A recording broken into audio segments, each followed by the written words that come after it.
Uh, Next we have the winner of 2004 Jose Vasconcelos World Award of Education, Professor Federico Rosei. Professor Rosei is working at the Université de Quebec in Canada and is also a director of the Center for Energy, Materials and Telecommunications. Professor Rosei has an impressive career both within chemical sciences, but also as an advocate of global approach to social development through scientific knowledge and innovations, inspiring and educating people. During the last 10 years, Federico Rosei has demonstrated a strong commitment to train and mentor young researchers and scientists, as well in building global network of young researchers, many of whom are already in important positions in society and science. On the other hand, Rosei has delivered several public lectures on energy and society at high schools and public events to educate the public on important issue of sustainability. In an attempt to build bridge gap within scientific and technological knowledge in developing countries, he has launched several initiatives to aid materials science and research. Most recently, he has materialized his visions for capacity building in developing countries through the establishment of UNESCO share in materials and technologies for energy conversion, saving and storage. In his talk, Federico Rosei will share with us his ideas and experiences how science and its applications can be used as a tool to empower individuals to address some of the most pressing challenges, such as what type of energy for the future of humanity. Professor Rosei, the floor is yours.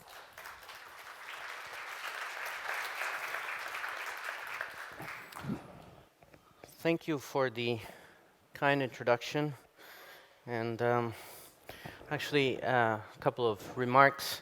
This is my first visit to Finland, this beautiful country, so I'm particularly delighted to be here.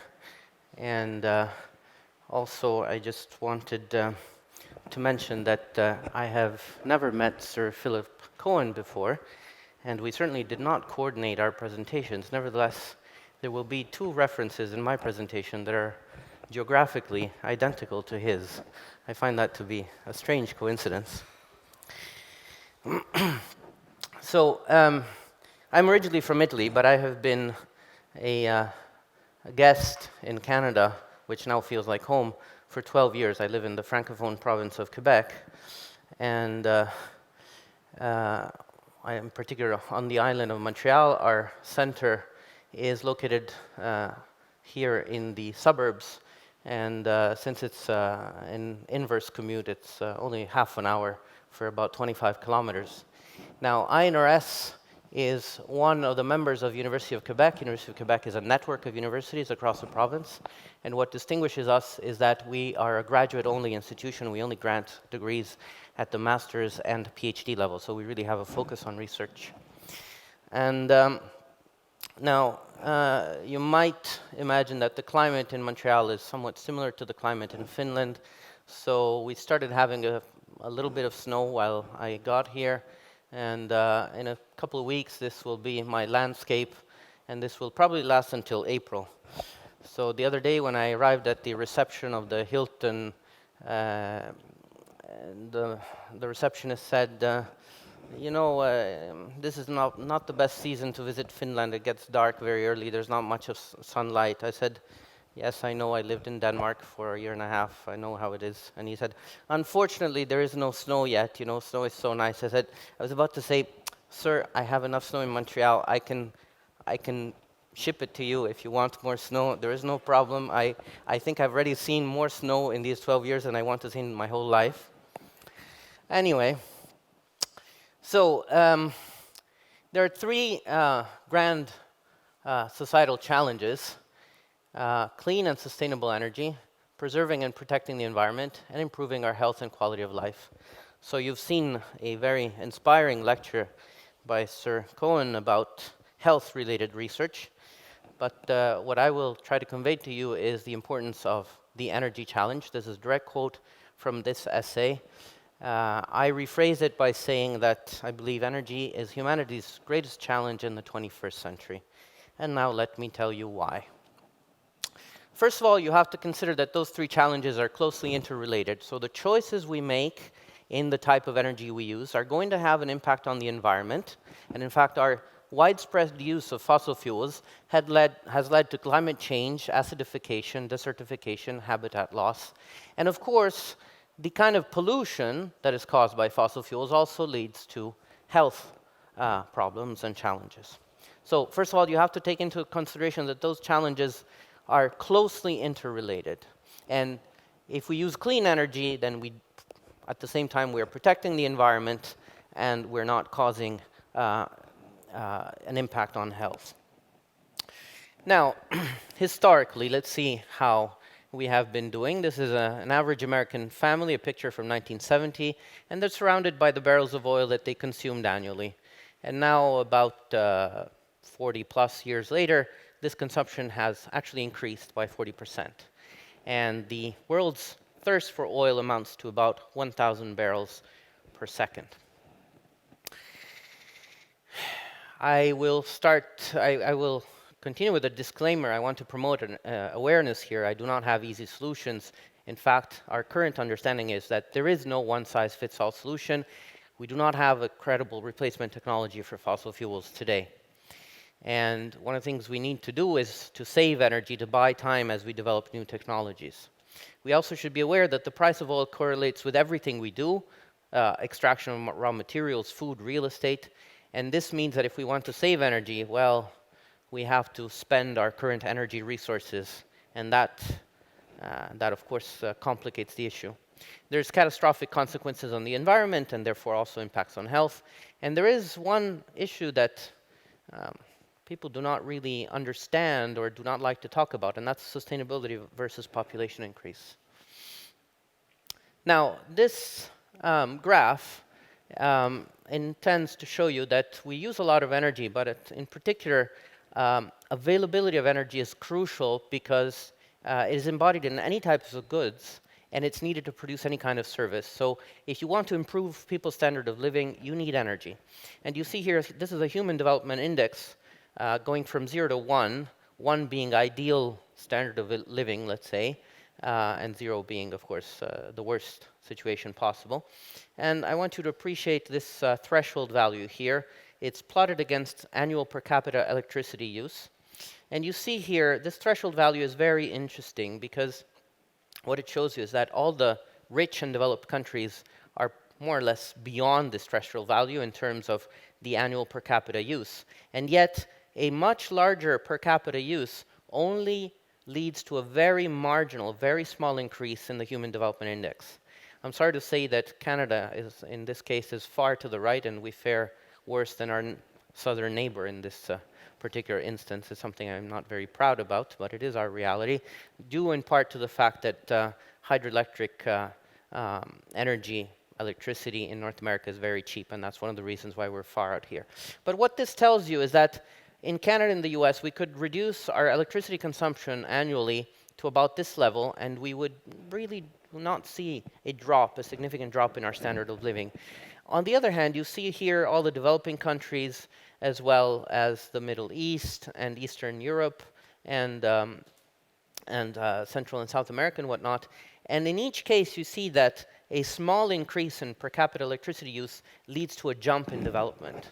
And that's very interesting. This means that availability of energy really makes societal development possible in unprecedented ways. And that gives us pause to think.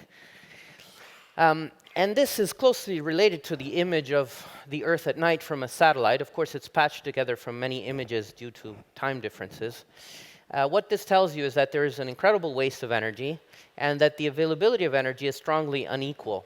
You see how Western countries in the north have all the electricity and illumination we need. From a societal point of view, it's interesting to look at this squiggly line here. This is the Nile River in Egypt. You see how most of the population here is close to the river. You also see that in countries in the south, most of Africa is dark, Central South America and so on, there is a scarcity of energy. Now, these countries largely fall geographically between the two tropics, so they straddle the equator. What this means is that if you're at the equator or between the two tropics, you have, well, at the equator in particular, you have 12 hours of sunlight and 12 hours of nighttime. In fact, it's pretty striking. If you've ever been at the equator around 6:30, it's like somebody's drawn the curtains. The sunset goes down really fast. But what this also means, of course, is that after sunset, if you don't have electricity, children cannot study. And if we consider this quote from Nelson Mandela, education is the most powerful weapon we can use to change the world, we immediately realize that energy facilitates education. And so giving access to energy to populations in the South can really boost their societal development in very simple ways. It also means that providing access to education to girls would enable them to have a professional life and not be relegated to being mothers. So this is a very important problem that we want to address. I'll show you later how we're trying to do this. Let's delve a little bit more into energy consumption and its evolution in history. You see here, this was the primitive man, the hunter-gatherer, primitive farmer, developed farmer, industrial man, and we're now the technological man. And we use 100 times more energy as our ancestors from the Stone Age. In fact, there is a big disproportion between our extensive use of energy and our scarce knowledge of it. So if we think in terms of equivalent energy, let's say that we want to run a TV set using our muscular power by pedaling on a bike with our muscle. So you need 2 people continuously pedaling on the bike. If you want to run an energy-efficient washing machine, you need 15. And if you want a Boeing 747 to take off, fully loaded, you need 1.6 million energy slaves who are not on the flight, of course. So this is the history of oil discovery and consumption. You see here, this is oil discovery, which reached a peak several decades ago, and oil consumption, which is still increasing. We are roughly here now, which means we are finding 1 new barrel of oil for every 4 we use. And here's the first similar reference to Sir Cohen. This is a history of Norwegian oil production. I don't have it on a map, but this shows you that Norwegian oil production hit a peak about a decade ago and then started declining. So why is this relevant? This is relevant in relation to the Hubbard peak. So Hubbard was an American geologist who worked for oil companies in Texas in the 50s. And he did a statistical analysis of oil fields that were being drilled all across the United States, first in Texas and then across the country. And he said, well, oil is a finite resource. As we drill oil and it comes out, at some point we will reach peak production and then production will start declining. And he predicted with his statistical model that oil production in the whole United States would actually hit a peak and then decline after a few decades. Now, in those days, oil production was so abundant, you would just dig and so much oil would come out that nobody believed him. Everybody laughed. It turns out that his prediction was that the peak production for the United States would come about in the early 70s. And what do you know? That in 1973, there was the first oil crisis. So he was right. Not that it takes a genius to understand it, because it's a finite resource, so you expect production to dwindle at some point. The problem is that we know that the Hubbard peak is going to hit us on a global scale. We don't know when, because the countries that export oil do not tell us how much they have in their reserves. So we cannot predict when. But we know that it will come. Some people say it's already hit us. Some others say it will hit in 15, 20 years. Some others say in 200 years. Whatever happens in this space is going to be a challenge, because even if we do find a replacement technology for fossil fuels, it will take a very long time to change our energy infrastructure in developing new technologies. So this is going to be a huge challenge. When we hit that peak, we know that production is going to saturate and then eventually fall off. Demand will still increase, however, and this will lead to an increase in price. Now, we've seen that oil has dropped significantly in the recent past, and there's lots of fluctuations, and there's speculation. There's many factors at play, but you can be assured that it's a finite resource, and so this will eventually happen, even though now you might experience wild fluctuations. And we also know that the distribution of oil is strongly unequal. We see that about 2/3 resides in the Gulf countries. When you start seeing front pages of The Economist, of Time, and of National Geographic talking about oil and energy and relationship between food and energy also, you start getting worried. I also found this particular picture inspiring in a very cynical way. And in fact, I believe that one day historians are likely to call the recent wars in the Middle East the first energy wars. There are, of course, some renewable energies that can be exploited to some extent to replace fossil fuels. In North America, in particular in Quebec, we're lucky because we have substantial hydroelectric power. So in Quebec, we're almost self-sufficient in terms of electricity. 85% of our electricity is hydroelectric. So it's really, really substantial. That's one example of a fairly clean technology. There's also solar energy, wind power, tidal power. When you develop alternative technologies to fossil fuels, of course, you have to keep in mind the concept of energy return on investment. And this slide tells you a little bit why oil has been such a boon in the energy business. Because in the old days, when you dug a new oil field, by investing the equivalent of 1 barrel of oil, because it costs energy to extract oil, you would get 200 barrels. So the return on investment was huge, disproportionate with respect to any other energy technology. Now here's some other examples of return on investment. Some people thought, hey, why don't we extract liquid fuels like ethanol from corn? Well, in this case, the return on investment is 1 to 1.3. That's pretty pathetic as a return on investment. Not to mention that if you start using corn to extract ethanol, you cannot use it for food, which means that the price of tortillas increases in Mexico, the price of pasta increases for Italians. It's not a very wise choice to decide to feed our car with ethanol if we're not able to feed ourselves. In Brazil, they observed an economic boost when they started developing plants in which they extract ethanol from sugarcane. And here, the ratio is much better. It's 1 to 8. But from an environmental point of view, you realize that if you are growing sugarcane to turn it into fuel, then of course you're using land which could be used for other agricultural purposes, again, subtracting useful land to food resources, not to mention deforestation and other environmental consequences.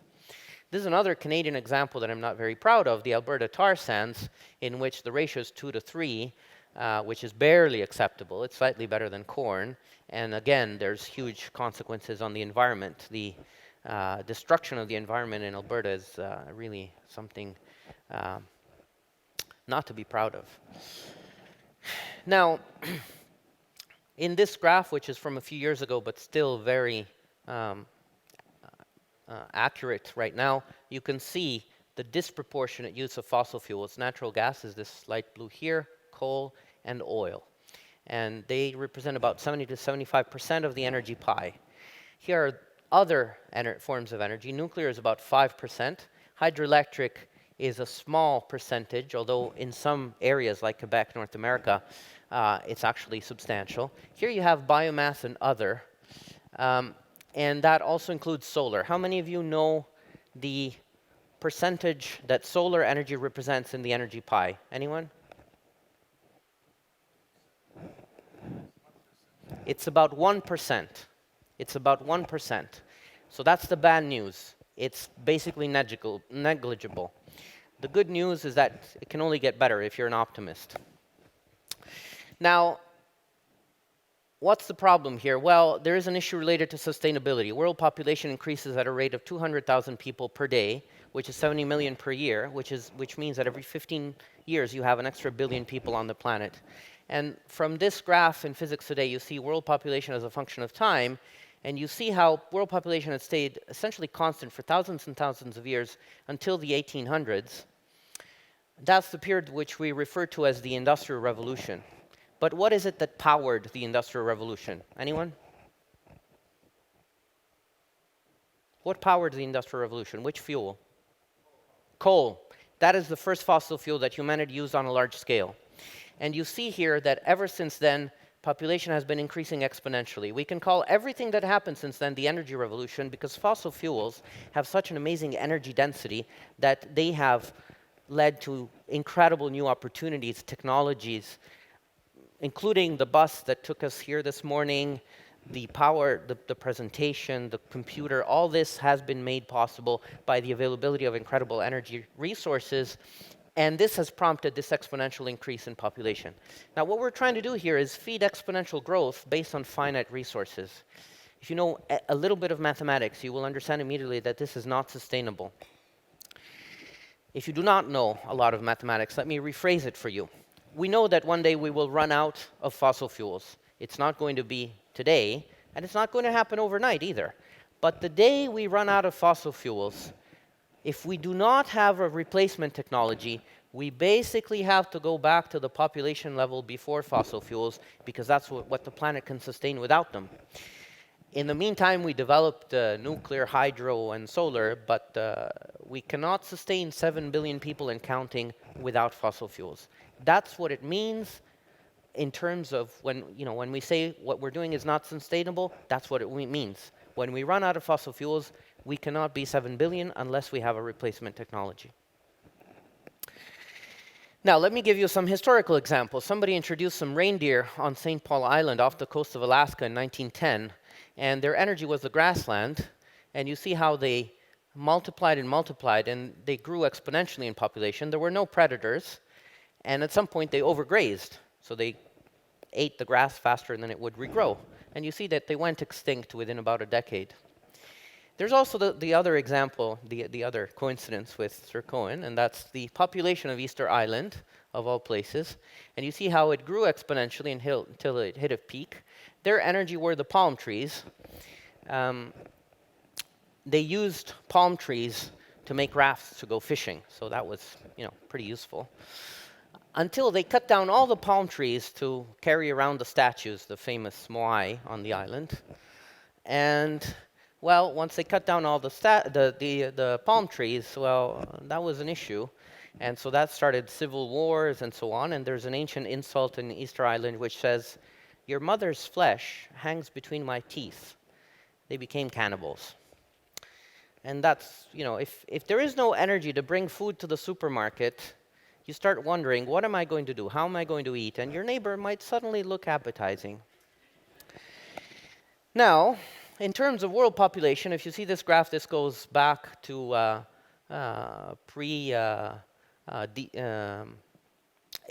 and much further back in time. You see how population has been slowly increasing, and then it went up exponentially. And what these three graphs have in common is the first part of the curve here and this. So what we know is that we cannot continue growing exponentially. The question is whether we will crash, as in these two historical examples, or whether our population will level off and saturate. That's the question. That's what we need to ask ourselves.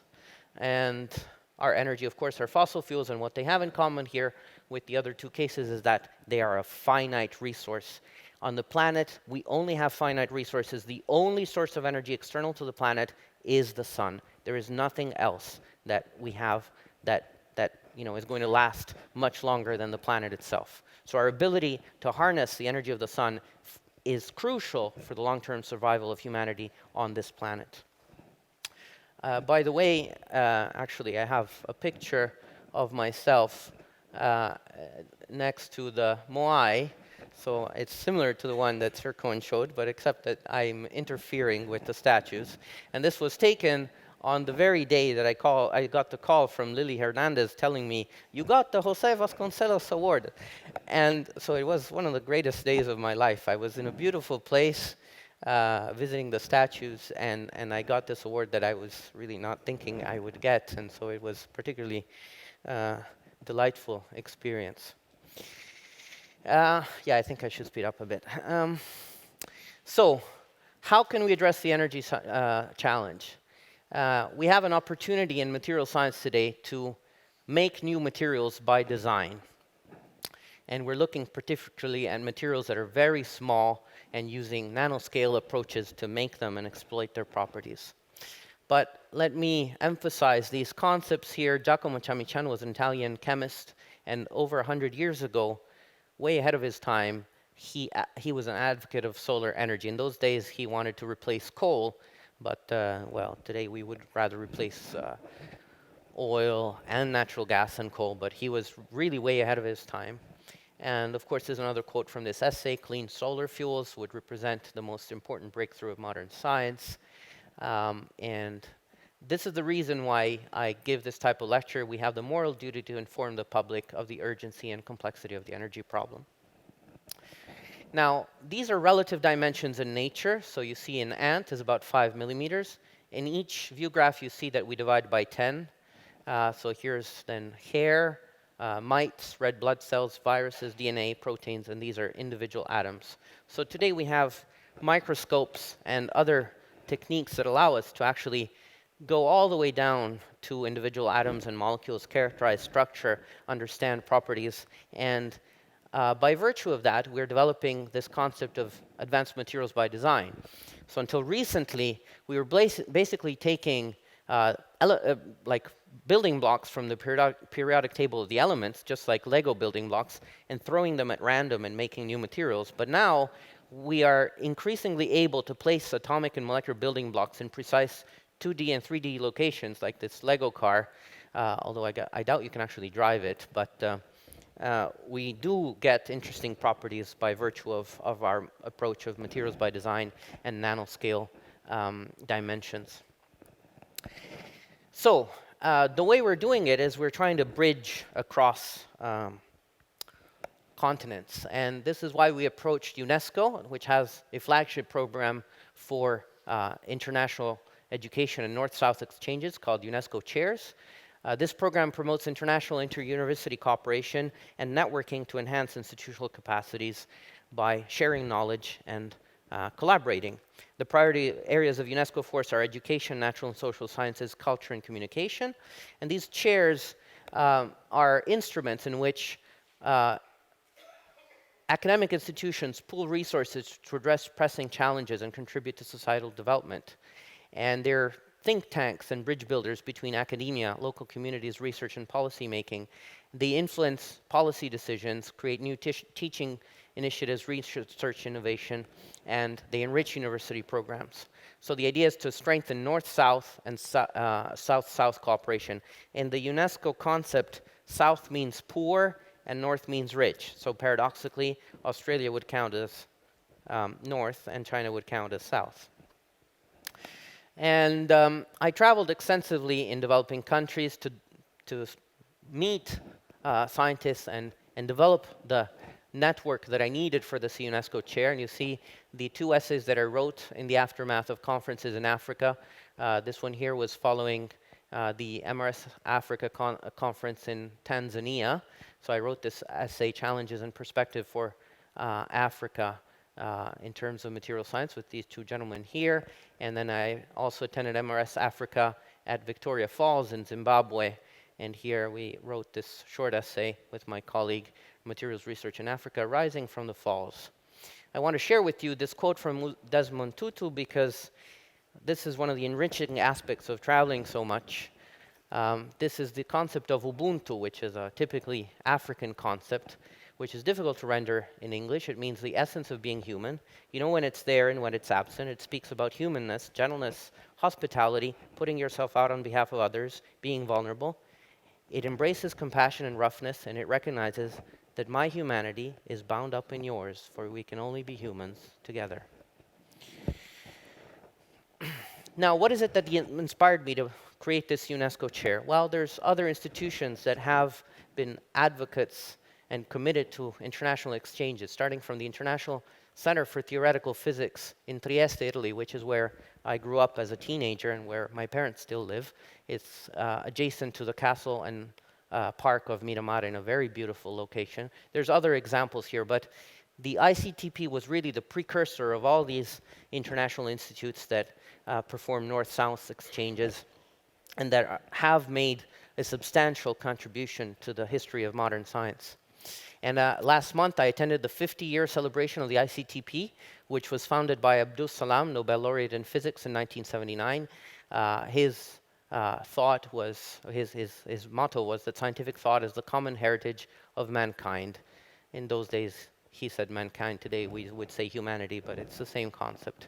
He was really a strong advocate and committed to the economic, political, and environmental and moral issues of our time. So he's an inspiring figures for someone like me. And actually, my commitment to international values started even earlier when I attended the United World College of the Adriatic, which is here, again, near Trieste, in a town called Duino. Nelson Mandela was our honorary president. You see here, the school is on this little village, which is right off a cliff on the Adriatic Sea. It's a beautiful place. When I attended over 20 years ago, we had 200 students from 80 different countries, and we lived together, and we studied and worked together, and it was such an inspiring and eye-opening experience that it really opened my eyes to the world and gave me passion for international opportunities and communication. And today, I'm very happy to say that I reconnected with a friend from that time. He's a professor at UBC. He's originally from Guatemala, so he actually made it a long way from Guatemala to Italy and then to Canada. And he also works on clean energy, and so we collaborate together on the UNESCO chair. Now, I mentioned to you something about INRS. We're a graduate-only school. We're part of the University of Quebec network. We're made up of 4 centers. The center that I'm part of is Energy, Materials, and Telecommunications. I've also been the director for almost 4 years. We also have Water, Earth, and Environment, Biotechnology and Immunovirology, Urban Studies, Culture, and Society. So the UNESCO chair that I lead is housed in my center with participation from the Center for Water, Earth, and Environment. Obviously, you can imagine there are environmental challenges, and there are other scientists in the center working on energy.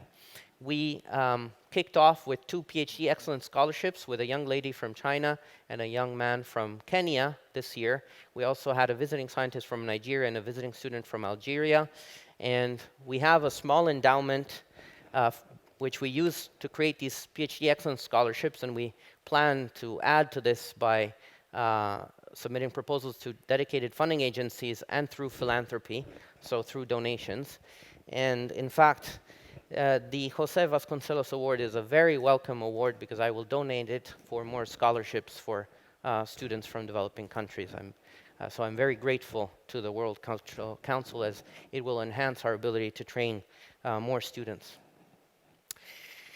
Now, our main objective is to obtain sustainable energy for all through research built on sharing knowledge in emerging energy technologies. And our program is based on these streams: visiting professorships and student exchanges, international workshops, web-based courses and training PhD students from developing countries, and all this in collaboration with partners in the South, which means that they're going to be joint PhD projects developed with our partners in the South so that the student can go back to their country once they finish their program. So we do not want to foster any brain drain. We want to actually identify challenges that are important to our partners and then bridge the technology gap by developing new knowledge and enabling students to go back and share and disseminate their knowledge in their countries of region. We already have partners in these countries here. And we also have other partners. In fact, the ICTP that I mentioned earlier is one of our partners. Light Up the World is a nonprofit organization which installs solar panels to provide illumination in developing countries. The IOCD is the International Organization of Chemical Sciences for Development, and they're also a partner of the chair. And I'm happy to say that Professor Alain Krief, who is the executive director, is here in the audience today, and he's one of our great supporters, so he has my total gratitude for all his support. We're also partners with the Global Young Academy and the Sustainable Nanotechnology Organization. How many of you are still awake? So raise your hand if you're asleep. A lot of you are asleep. I knew that. I could tell. So we work on materials for energy conversion. In some case, we develop nanoscale catalysts with optimized catalytic activity, for example, for gas to liquid conversion, hydrolysis, reactions, and whatnot. One important focus, of course, is solar energy. This is the solar spectrum, and basically, in 1 hour, the sun sends our way enough energy that could power the planet for 1 year, but we are unable to harness that properly. Now, you remember this image of the Earth at night from a satellite. So this is the bad news, that the south is largely dark. But this is also a map of possibilities, because during the daytime, the south has a lot more sunshine than anywhere else. So this tells you that our ability to better harness solar energy can lead to huge opportunities for photovoltaics in the south and consequent development. One area that we work on are these dye-sensitized solar cells invented by Gretzel about 20 plus years ago. This, if you know photosynthesis, this is this process in plants that converts energy from the sun into chemical energy that is then released later to power the organism's activities. And these cells mimic the photosynthesis reaction in plants. Now, their main advantage is the low cost, so they can be easily implemented in developing countries in principle. Challenges relate to limited efficiency and limited stability, and that's what we're trying to address. Another area which is very important for energy is energy saving. So we started off, in terms of illumination, we started off by burning oil and gas and kerosene, and then we moved on to the incandescence filament, which is the light bulb that you're all familiar with. And today we're in the era of solid-state lighting, light-emitting devices. You're familiar probably with these traffic light LEDs. Each one of them saves $1,200 worth of electricity per year, and using LEDs also reduces significantly CO2 emissions. So this is really the technology of the future for lighting. And what we need to do now is develop new materials, better materials for cheaper LEDs and more efficient LEDs. I want to also highlight the Nobel Prize in Physics was awarded to 3 Japanese scientists this year for the invention of the blue light-emitting diode. This was the missing color to have the 3 colors that you need for white light. And this is what makes LEDs so powerful, because now the white light that they yield is fairly cheap, and it basically gives enough illumination to look like a small sun in a home environment. There's also opportunities for nanotechnology in terms of construction materials. Most of the buildings that we live in today were built several decades ago on the assumption that energy for heating and cooling was cheap and was going to remain cheap. This is not true anymore. And so we live in buildings in which the materials, the construction materials, have very poor thermal insulation. So whenever we build new buildings, we have to use better materials. See this case of the aerogel material here, in which you have a flame underneath and you can put your hand on it without burning yourself. We need materials with excellent thermal insulation properties so that we don't waste energy because of the poor properties of these materials. And then, of course, energy storage is one big problem. You remember when I showed you the Human Development Index as a function of electricity? The problem is that in Canada and the US, we reduce our electricity consumption. We can't just ship it to Africa. There are no power lines that go across the ocean, and batteries are just not good enough for us to actually charge them and ship them somewhere else. So the Right now, the driving distance with batteries, if you have an electrical car, is less than 100 miles per charge, and the target is to make them 300 miles per charge. And that's a very tall order in terms of batteries for electrical vehicles, for example. Now, if I project this discussion 10 years into the future, we're trying to control structure-property relationships in materials. So we're trying to control the structure so that we can determine the properties of materials for better energy conversion or storage or saving. And usually when you make a new material, you know the ingredients at first, when you put them together at the beginning, and then you know the final state. But if you want to control the structure and properties, you actually have to know the intermediate states while you're making the material, while it's evolving, growing, and changing. It's a bit like when you cook. You put your ingredients in the pot. Once in a while, you taste to see if you need to add more salt, add more pepper, add a little bit of this, and so on. And it's the same thing for a scientist trying to make a new material. We ideally want to know what the intermediate states are.